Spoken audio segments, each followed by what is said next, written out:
Shalom, shalom, shalom, shalom. Nous sommes à l'émission Allons en eau profonde avec le ministère de l'adoration sacrificielle du pasteur Séverin Picard. Grande est ma joie de vous retrouver encore ce soir. La paix, la grâce et la faveur du Seigneur Jésus-Christ soit votre partage.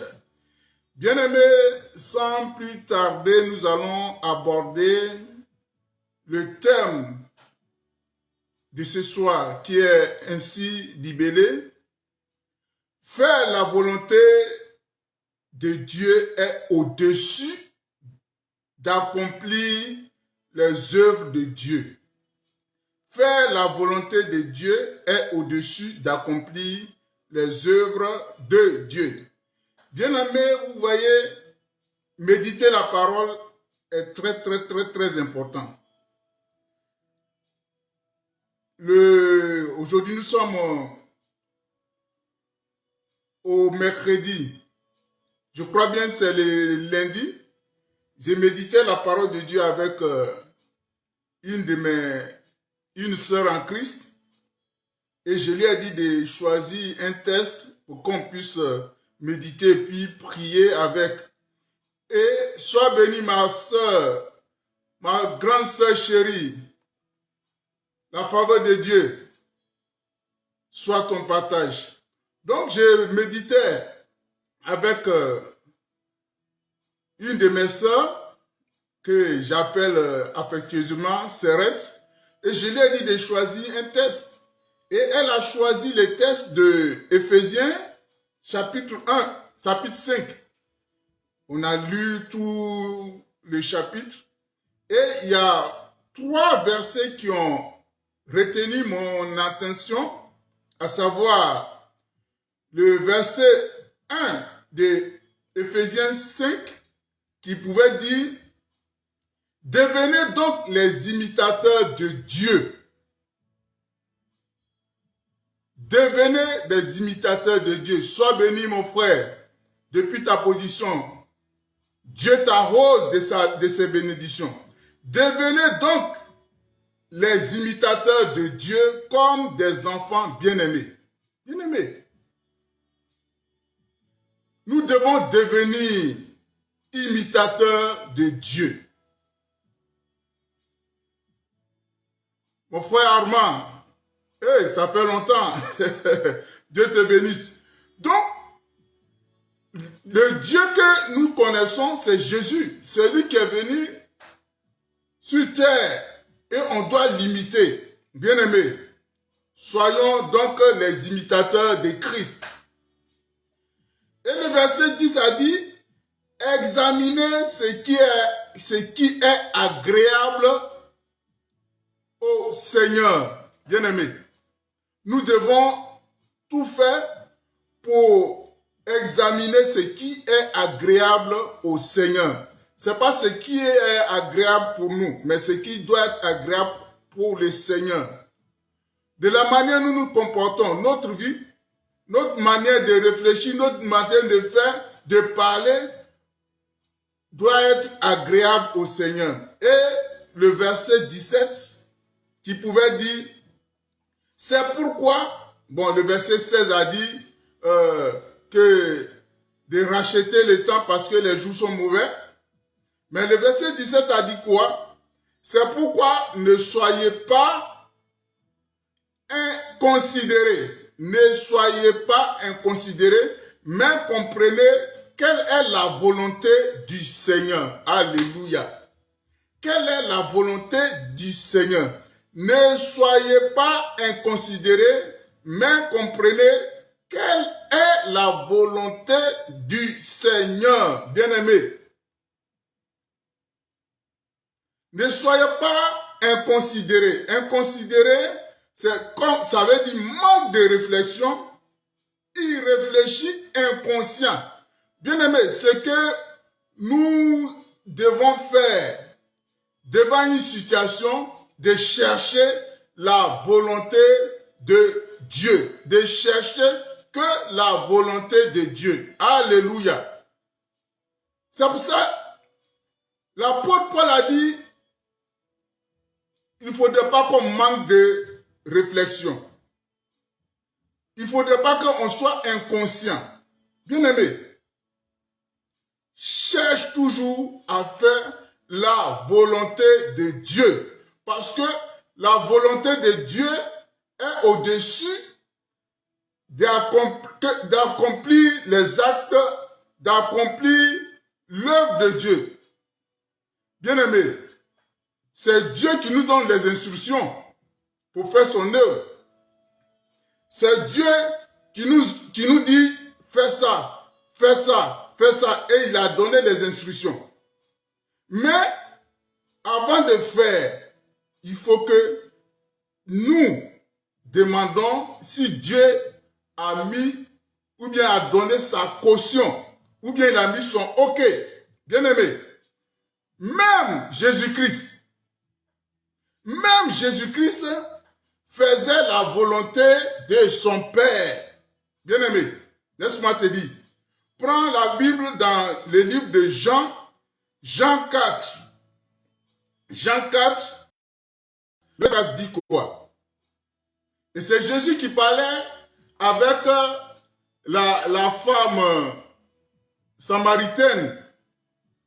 Jésus-Christ parlait avec cette femme samaritaine et Jésus-Christ a dit,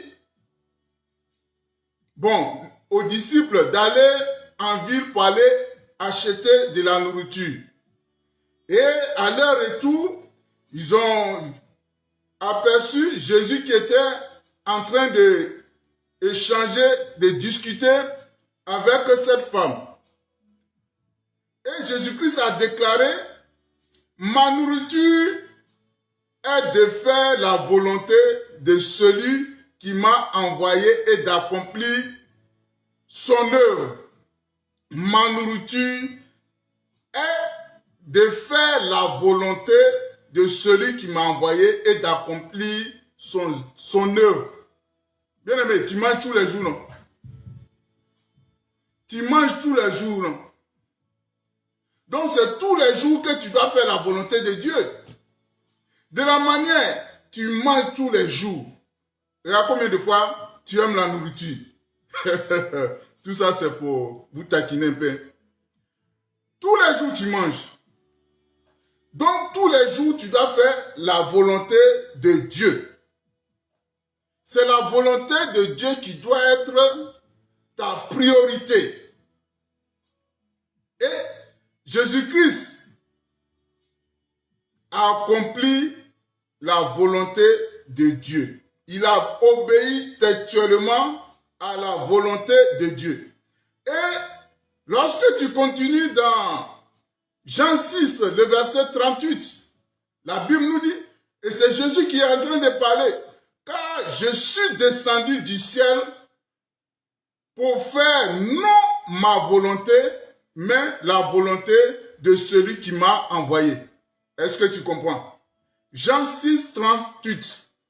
Jésus dit, je suis descendu du ciel pour faire non ma volonté, mais la volonté de celui qui m'a envoyé. Jésus est venu faire la volonté de son Père qu'il a envoyé sur cette terre. Tout ça, c'est l'introduction. Hein? Jean 5, le verset 30. Et c'est Jésus qui parle encore. Jésus dit quoi? Je ne puis rien faire de moi-même. C'est dans ta Bible. Ça cause ça, fouillons les Écritures.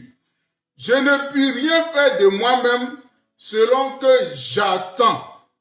Je juge et mon jugement est juste. Parce que je ne cherche pas ma volonté, mais la volonté de celui qui m'a envoyé. Bien-aimé, toi et moi, nous devons toujours chercher la volonté de Dieu avant de prendre une décision ou bien avant de faire quoi que ce soit. Bien-aimé, il est vrai que Dieu nous a donné une liste d'instructions censées guider nos pas tout le long de notre vie sur cette terre. Dieu nous a donné des instructions. Mais avant toute action, bien-aimé, avant toute action, cherchons à savoir si c'est la volonté de Dieu. Avant de faire quelque chose, avant de prendre une décision, cherchons à savoir si Dieu se trouve dans la décision que nous allons prendre. Si Dieu est d'accord, bien-aimé, comme j'ai dit, Dieu nous a donné des instructions, à savoir aller évangéliser, prêcher, chasser les démons, faire les œuvres caritatives, faire les offrandes. Ce sont les instructions que Dieu nous a données. Mais avant toute chose, nous devons demander la volonté de Dieu. Nous partons à l'église. Il arrive que peut-être, tu vois que les choses se passent mal. Et tu quittes l'église. Est-ce que tu as demandé à Dieu? Dieu t'a donné la caution de quitter l'église?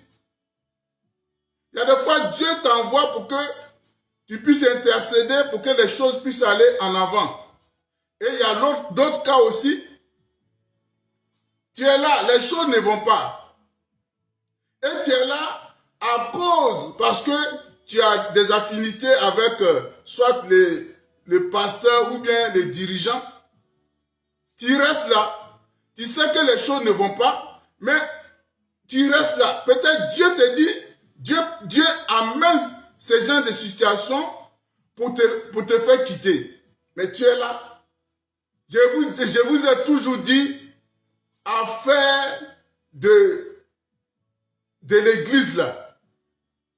Ce n'est pas des clubs de soutien.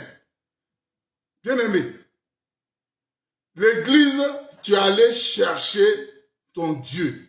Comment tu dois marcher pour que Dieu soit content de toi. Alléluia. Bien aimé, cherchons toujours à faire la volonté de Dieu. Cherchons toujours à faire la volonté de Dieu. C'est pourquoi je t'invite à prendre Acte 13. Acte 13, 1 à 4. Sois béni, Rama. Acte 13, 1 à 4. J'ai lu la parole de Dieu. Il y avait dans l'église d'Antioche des prophètes et des docteurs, Barnabas, Simeon appelé Niger, Lucius et Cyrène, Manaen, qui avait été élevé avec Hérode, les Tétras et Saul. Pendant qu'ils servaient le Seigneur dans leur ministère et qu'ils gênaient, le Saint-Esprit dit, mettez-moi à part Barnabas et Saul pour l'œuvre à laquelle je les ai appelés. Alors, après avoir gêné et prié, il leur imposait les mains et les laissait partir. Barnabas et Saul, envoyés par le Saint-Esprit, descendirent à celui-ci et de là, ils s'embarquèrent pour l'île de Chypre. Bien-aimés, Paul et Barnabas servaient dans l'église d'Antioche. Ils servaient dans l'église d'Antioche. Ils étaient actifs dans l'église d'Antioche. Mais voici que le Saint-Esprit va les choisir pour les amener en mission. Alléluia. Le Saint-Esprit va les envoyer en mission. Ce sont des serviteurs de Dieu qui servaient dans une église. Mais le Saint-Esprit a pris. Sois béni, frère Marcel Déchi. La faveur de Dieu aille jusqu'à te localiser. Donc, Ce sont des personnes qui étaient actives au moins dans l'église. Mais le Saint-Esprit les a choisis pour les amener en mission. Et ils ont obéi à la volonté de Dieu. Rester dans l'église d'Antioche, il faisait aussi l'œuvre de Dieu. Mais il fallait qu'il suive les instructions, suive la volonté du Saint-Esprit. Et c'est ce qu'ils ont fait. Ils ont laissé l'église d'Antioche et ils sont allés dans un autre lieu, là où le Saint-Esprit les a envoyés. Bien-aimés, c'est bien de faire les œuvres, de faire l'œuvre de Dieu, mais obéissons à ce que Dieu nous dit. C'est très important. Vivons à l'écoute du Seigneur. Vivons à l'écoute du Seigneur. Marchons au pas du Seigneur. Faisons ce que le Seigneur nous dit de faire. Alléluia. Je t'invite à prendre le livre des Actes des Apôtres. Ça va beaucoup te parler. Actes, chapitre 16. Actes, chapitre 16. Actes, chapitre 16. À partir du verset 5. La Bible nous dit quoi? Les églises se fortifiaient dans la foi et augmentaient en nombre de jour en jour. Ayant été empêchés par le Saint-Esprit d'annoncer la parole dans l'Asie, ils traversaient la Phrygie et le pays de Galatie. Arrivés près de la Mysie, ils se disposaient à entrer à Bithynie, mais l'Esprit de Jésus ne leur permit pas. Il franchit alors la Mysie et descendit à Troie. Pendant la nuit, Paul eut une vision. Un Macédonien lui apparut et lui fit cette prière. Passe en Macédoine, secoue-nous. Après cette vision de Paul, nous cherchâmes aussitôt à nous rendre en Macédoine, concluant que le Seigneur nous appelait à y annoncer la bonne nouvelle. Alléluia. Bien-aimés, c'est le Seigneur Jésus même qui a dit, allez et de faire de toutes les nations ses disciples. Et c'est ce que l'apôtre Paul et son équipe faisaient. Ils aimaient faire l'œuvre de Dieu. Ils aimaient aller évangéliser.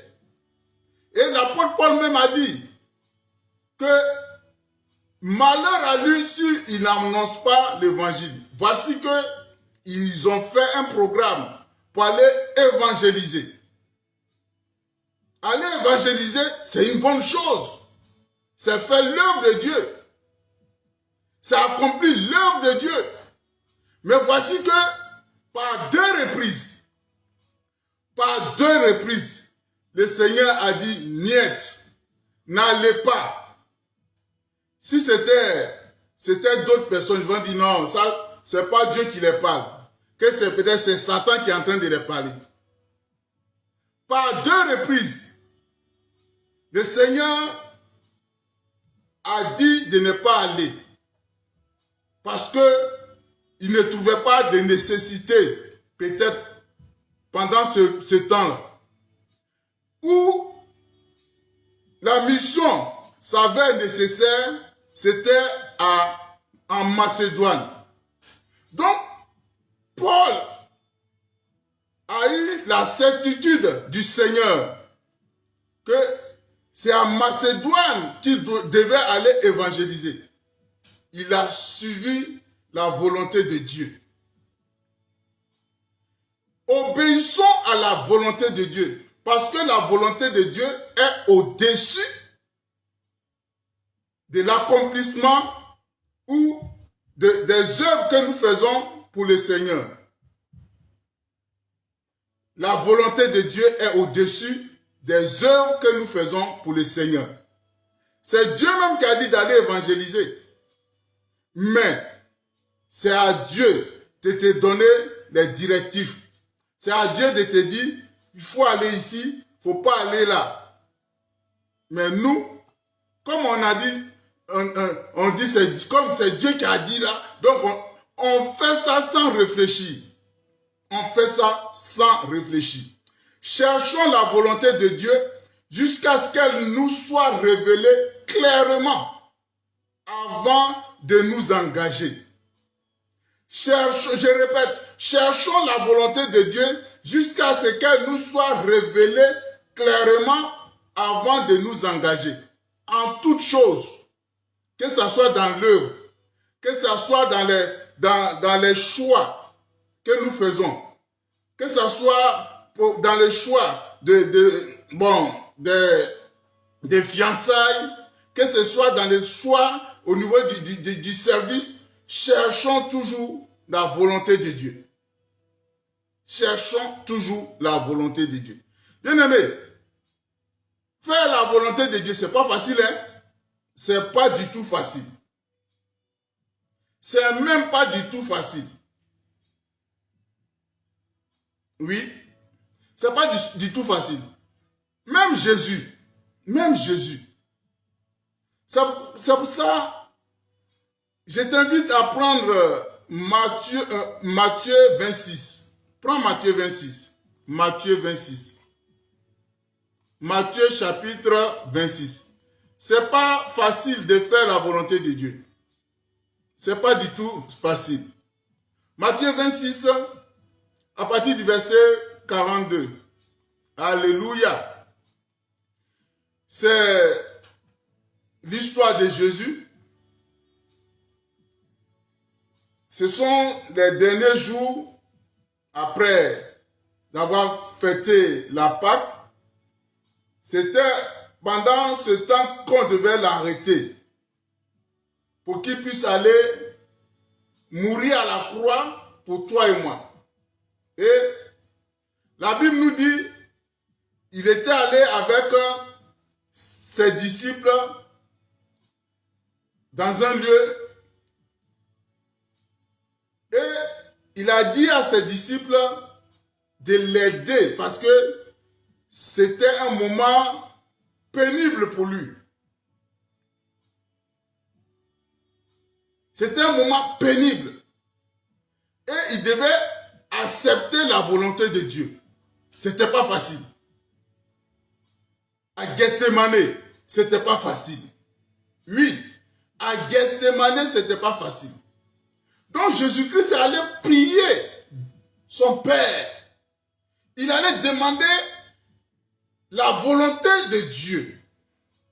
Il a dit peut-être, oui, Père, je sais que tu m'as amené ici pour accomplir les œuvres, mais là où je dois passer pour accomplir cette œuvre-là, c'est tellement difficile, c'est tellement humiliant. Est-ce qu'on ne peut pas changer la manière? Est-ce qu'on peut pas, tu peux pas m'empêcher ou bien enlever la croix? Est-ce que forcément je dois passer par la croix? Certes, tu m'as amené pour mourir, pour que les gens soient sauvés. Mais est-ce que, Père, est-ce que c'est forcé que je passe par la croix? Voici, il y a des fusils. Est-ce qu'on ne peut pas me fusiller? La mort, c'est la mort. Ou bien, si on peut me couper la tête à l'aide d'une épée, c'est une mort aussi. Est-ce que c'est forcé que je passe par la croix? Et il allait demander la volonté, il allait demander les orientations. Et je lis la parole. Matthieu Matthieu 26 à partir du verset 42. Il s'éloigna une seconde fois et pria ainsi. Père, s'il n'est pas possible que cette coupe s'éloigne sans que je la boive, que ta volonté soit faite. Il revint et les trouva encore endormis car leurs yeux étaient apaisantis. Il les quitta et s'éloigna. Il pria la troisième fois, répétant les mêmes paroles. Père, est-ce que c'est pas possible que cette coupe s'éloigne de moi, mais toutefois que ça soit ta volonté? Bien-aimé, faire la volonté de Dieu. C'est pas facile. Mais il faut que on le fasse. Bien-aimé, il faut qu'on le fasse. Alléluia. Alléluia. Bien-aimé, Jésus-Christ, il est passé par là. On doit l'imiter aussi. C'est pourquoi nous devons en tout temps chercher à faire la volonté de Dieu. Bien-aimé, je vais déjà te prendre le cas de l'apôtre Paul. L'apôtre Paul n'a fait que la volonté de Dieu. Il n'a suivi que la volonté de Dieu. Alléluia. Acte 21, Acte chapitre 21, Acte chapitre 21, 10 à 14. Acte 21, 10 à 14. Que je lis. Comme nous étions là depuis plusieurs jours, un prophète nommé Agadus, descendu de Judée, et vint nous trouver. Il prit la ceinture de Paul, se lia les pieds et les mains, et dit, voici ce que déclare le Saint-Esprit. L'homme à qui appartient cette ceinture, les Juifs les lieront de la même manière à Jérusalem et les livreront entre les païens. Quand nous attendîmes cela, nous et ceux de l'endroit, nous priâmes Paul de ne pas monter à Jérusalem. Alors, il répondit, que faites-vous en pleurant et en me brisant le cœur? Je suis prêt non seulement à être lié, mais encore à mourir à Jérusalem pour le nom de Jésus-Christ. Alléluia. Alléluia. Mais pourquoi Paul a pu prendre cette décision? Oui, le prophète Agadus a dit, voici ce que on va faire à Paul lorsqu'il va se rendre à Jérusalem. Le prophète a parlé. Oui. Le prophète a parlé. Et les gens ont dit non. Ils ont dit à Paul, faut pas aller. Oui, c'est pas bon. Oui, c'est pas bon. Si tu vas, c'est pas bien. C'est pas le plan de Dieu. Dieu n'est pas dans ça. Mais Paul était persuadé que Dieu, c'est Dieu même qui a voulu qu'il se rende à Jérusalem. C'est Dieu qui a voulu que ça se passe ainsi. C'était la volonté de Dieu. Et ce n'est pas Agadus seulement qui a dit ça à Paul. Regarde, avant que Agadus ne dise ça à Paul, dans Acte 20, on a dit Acte 21, j'aimerais que tu prennes Acte 20, le verset 22 à 24. Voilà. C'est Paul qui parle. Et maintenant, voici, lié par l'Esprit, je vais à Jérusalem ne sachant pas ce qui m'y arrivera. Mais seulement de ville en ville, l'Esprit, le Saint-Esprit m'avertit. Le Saint-Esprit Plusieurs fois, le Saint-Esprit m'a averti que les liens et les tribulations m'attendaient. Est-ce que tu comprends? Paul savait que il suivait la volonté de Dieu.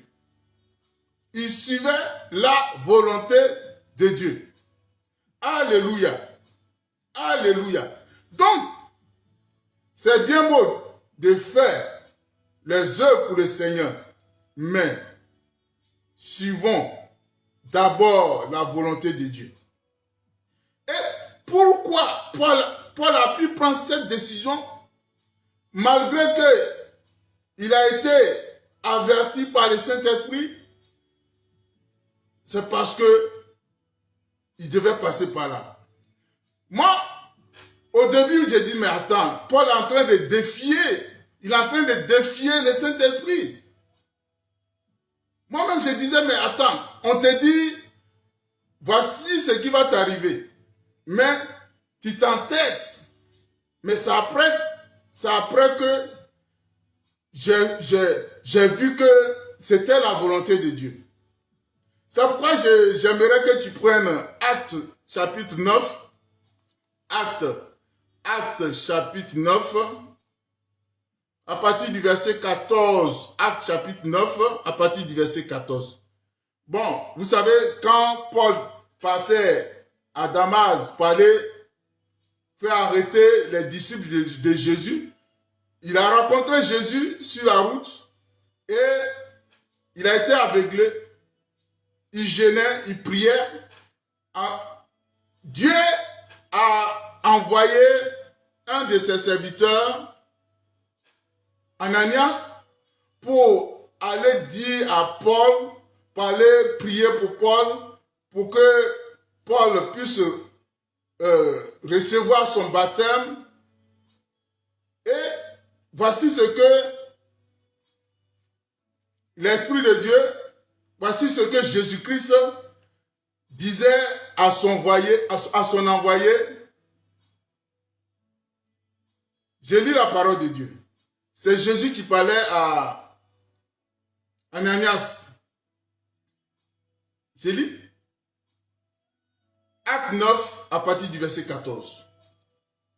Et il est ici, c'est Ananias qui parle à ce moment, et il est ici, il a ici des pouvoirs de la part des principaux sacrificateurs pour lier tous ceux qui invoquent ton nom. Mais le Seigneur lui dit, va, car cet homme est un instrument que j'ai choisi pour porter mon nom devant les nations. Sois béni, évangéliste Abish, pour porter mon nom. Ananias sortit et lorsqu'il fut arrivé dans la maison, il imposa les mains à Saul en disant, Saul mon frère, le Seigneur Jésus-Christ qui t'est apparu sur le chemin par lequel tu venais, m'a envoyé pour que tu recouvres la vue et que tu sois rempli du Saint-Esprit.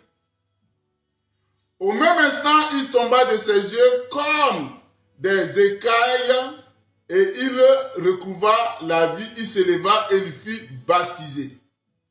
Mais c'est le verset 16 qui a retenu mon attention. Et je lui montrerai tout ce qu'il doit souffrir. Tout ce qu'il doit souffrir pour mon nom. Est-ce que tu comprends? Donc, Paul était prêt à souffrir pour le nom de Jésus. Il était prêt à souffrir pour le nom de Jésus. Cherchons à faire la volonté de Dieu.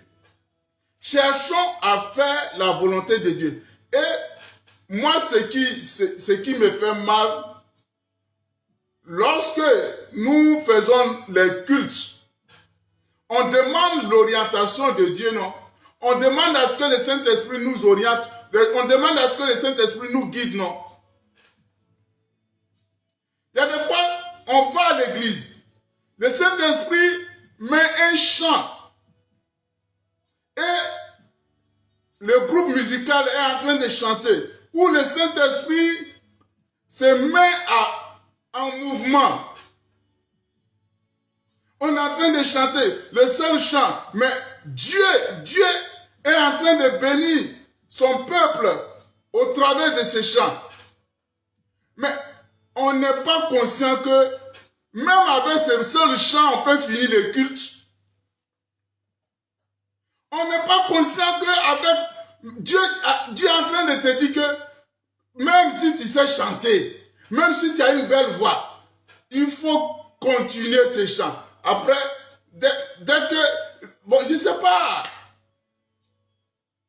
on change les choses. Soit c'est les pasteurs ou bien la servante ou bien ceux qui dirigent là, paf, on coupe.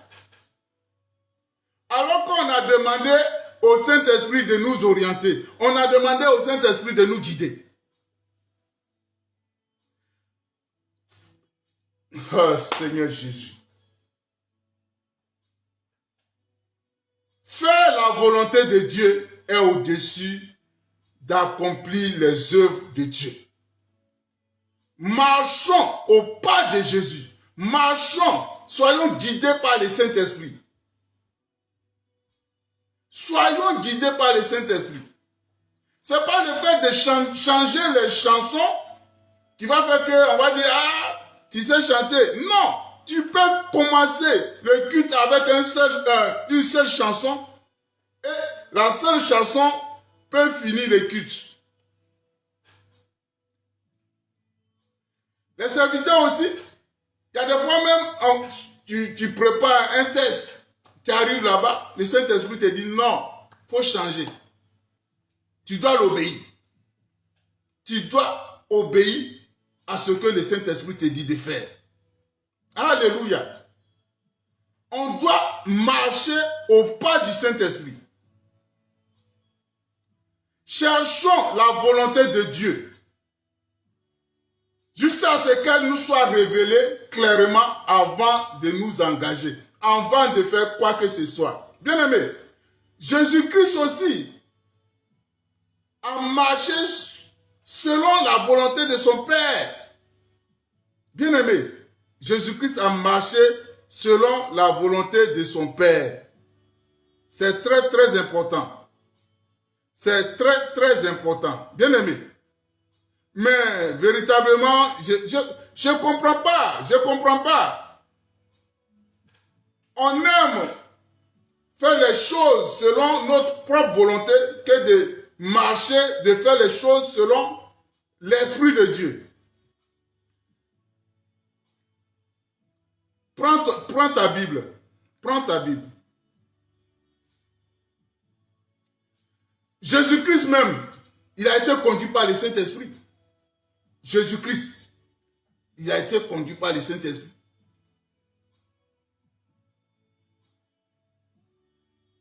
Quand Jésus-Christ a reçu son baptême, Matthieu 4, le verset 1, dit quoi? On dit, Jésus-Christ fut amené par l'Esprit dans le désert pour être tenté par le diable. C'est le Saint-Esprit qui a envoyé Jésus-Christ dans le désert. Ce n'est pas Jésus-Christ lui-même qui a décidé de se rendre dans le désert. Et moi j'aime l'expression qu'a utilisé l'apôtre Marc, l'évangéliste Marc.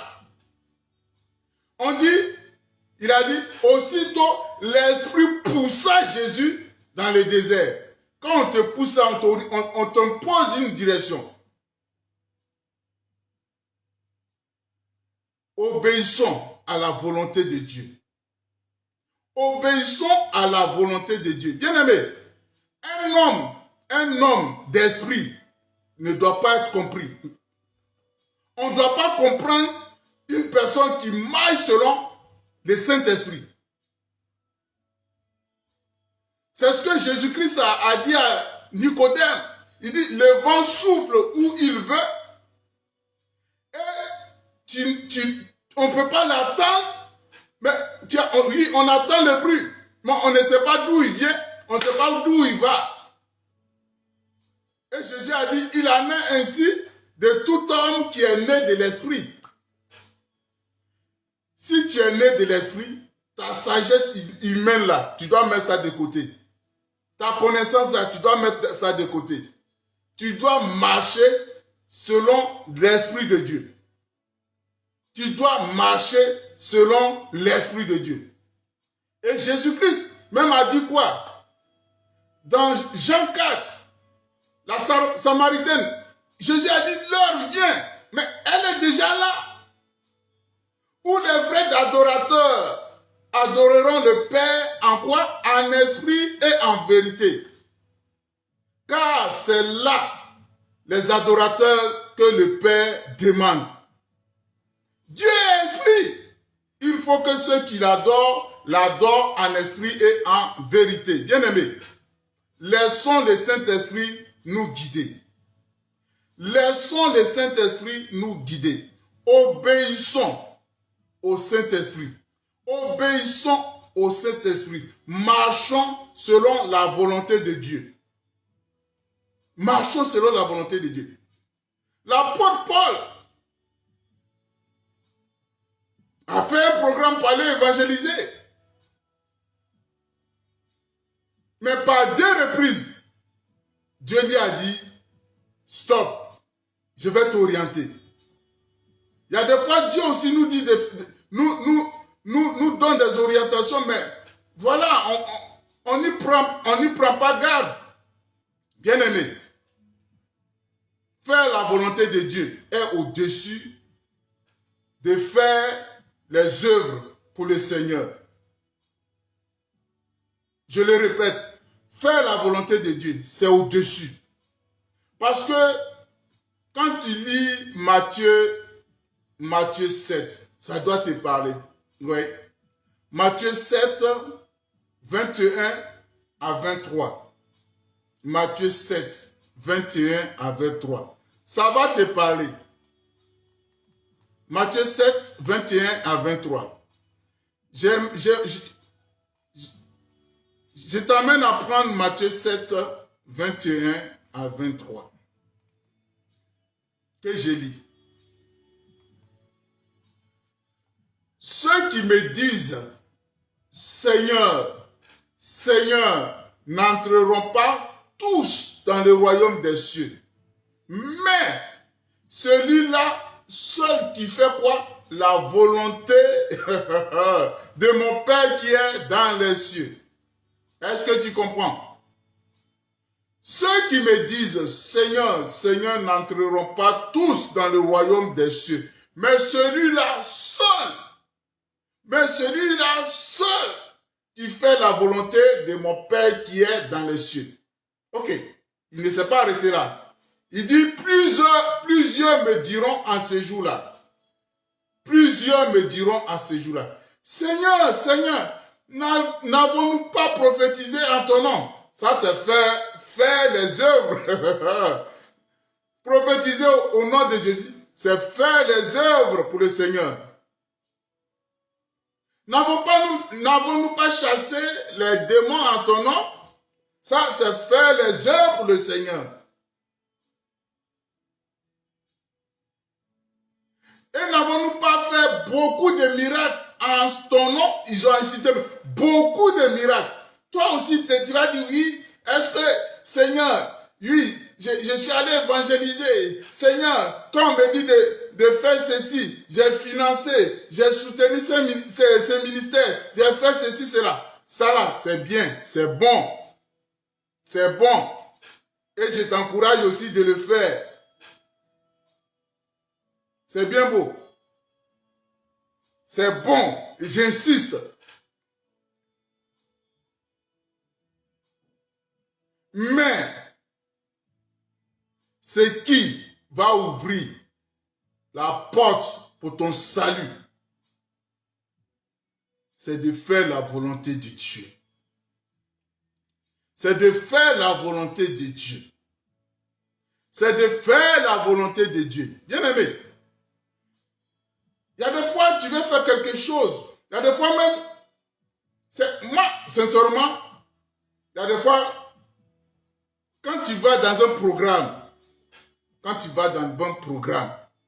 et que le Saint-Esprit ne te dit pas de faire quelque chose, même si c'est moi je te dis de faire, il ne faut pas le faire. Est-ce que tu me comprends?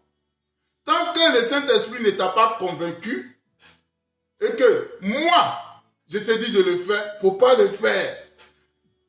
C'est-à-dire quoi? Même si l'homme de Dieu te dit de faire telle chose, si tu n'es pas convaincu, il ne faut pas le faire.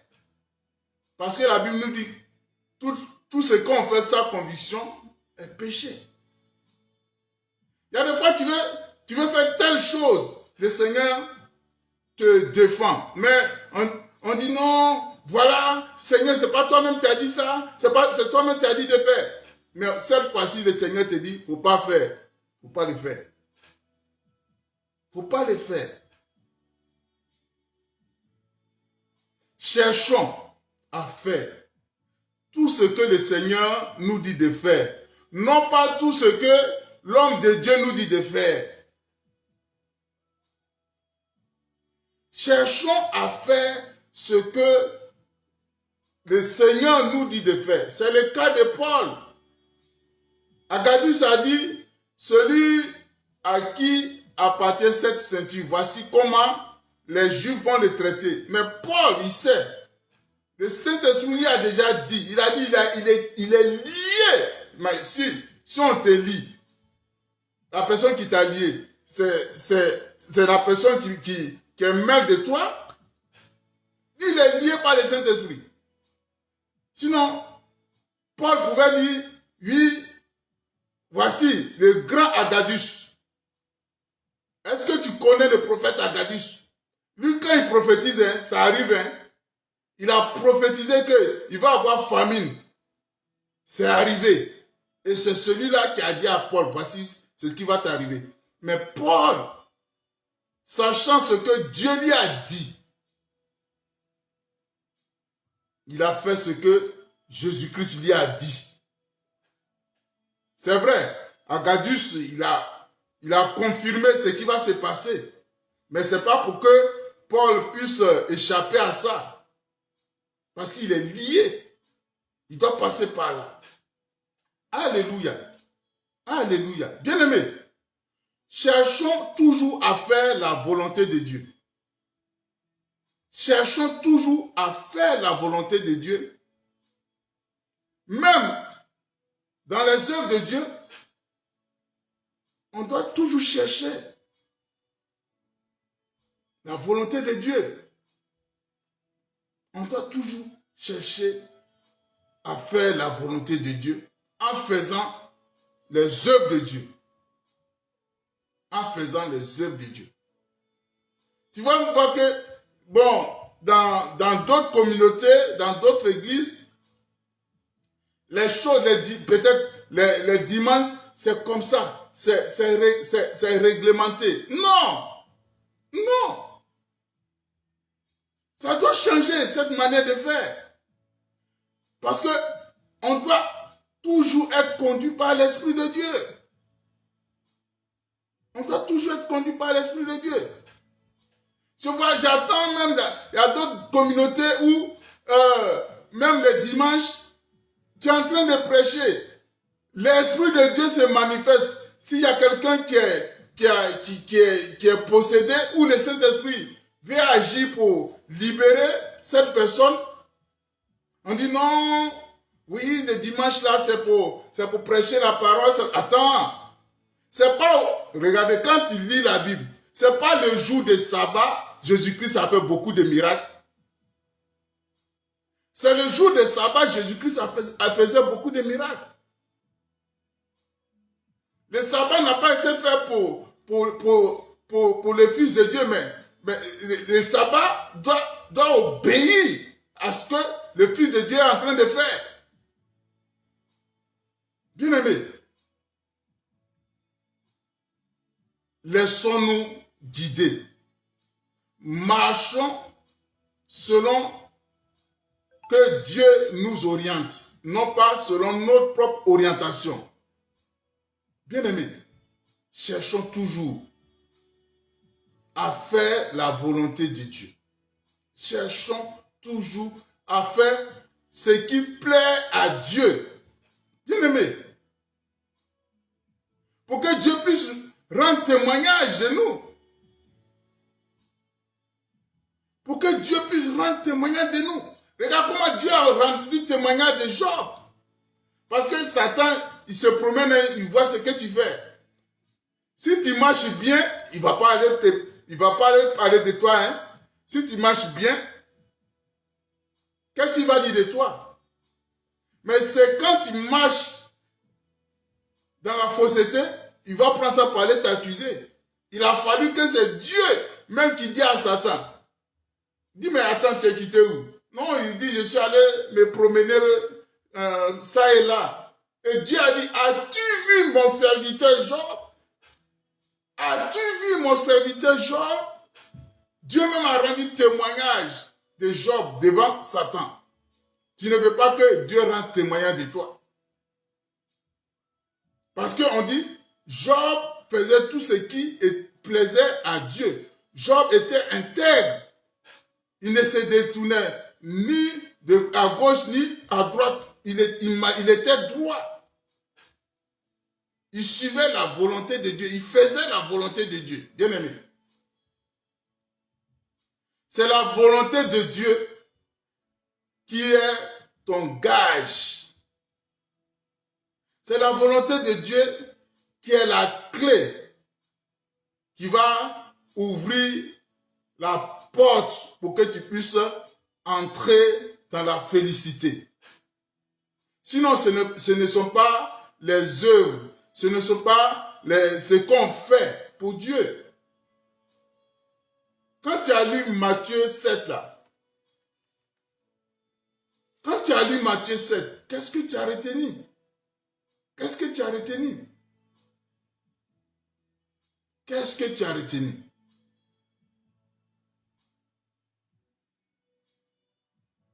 Matthieu 7, à partir du verset 21. Ceux qui me disent, Seigneur, Seigneur, n'entreront pas tous dans le royaume des cieux, mais celui-là seul qui fait la volonté de mon Père qui est dans les cieux. Plusieurs me diront en ce jour, Seigneur, Seigneur, n'avons-nous pas prophétisé en ton nom? N'avons-nous pas chassé les démons en ton nom? N'avons-nous pas fait beaucoup de miracles? Oh Seigneur Jésus, en ton nom, alors je leur dirai ouvertement. Ce n'est pas en cachette, hein? Alors je leur dirai ouvertement, je ne vous ai jamais connu. Retirez-vous de moi, vous qui commettez l'iniquité. Est-ce que tu comprends? Seule la volonté de Dieu. Seule la volonté de Dieu compte. Seule la volonté de Dieu compte. Tu vas beau faire les œuvres. Tu vas beau accomplir les œuvres pour le Seigneur. Mais si tu ne fais pas la volonté de Dieu. Paul pouvait aller évangéliser. Parce qu'il a fait un programme. Malgré que le Saint-Esprit l'a interdit, il pourrait dire non, je vais aller, il va aller. Mais toutes les fois que tu vas désobéir à l'ordre du Seigneur, malgré que tu as fait l'œuvre, mais si tu as désobéi à l'ordre du Seigneur, tu es en train de te rebeller contre le Seigneur. C'est ça. Combien de fois nous sommes rebellés? Parce qu'on prend notre volonté pour la volonté de Dieu. Non. On prend beaucoup notre volonté pour la volonté de Dieu. Dieu veut que tu l'obéisses à la lettre.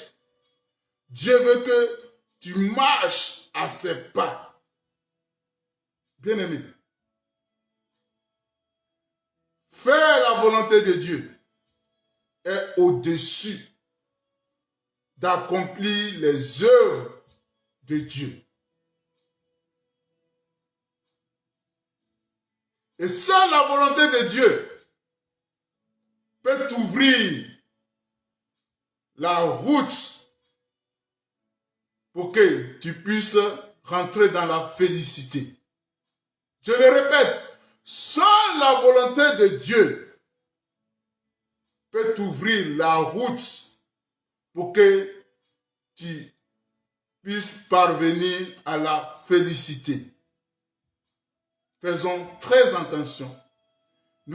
C'est vrai, nous sommes zélés.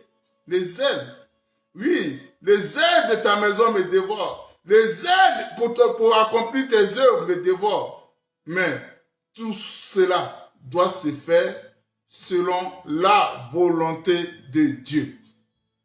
C'était Allons à l'eau profonde avec le ministère de l'adoration sacrificielle du pasteur Séverin Picard.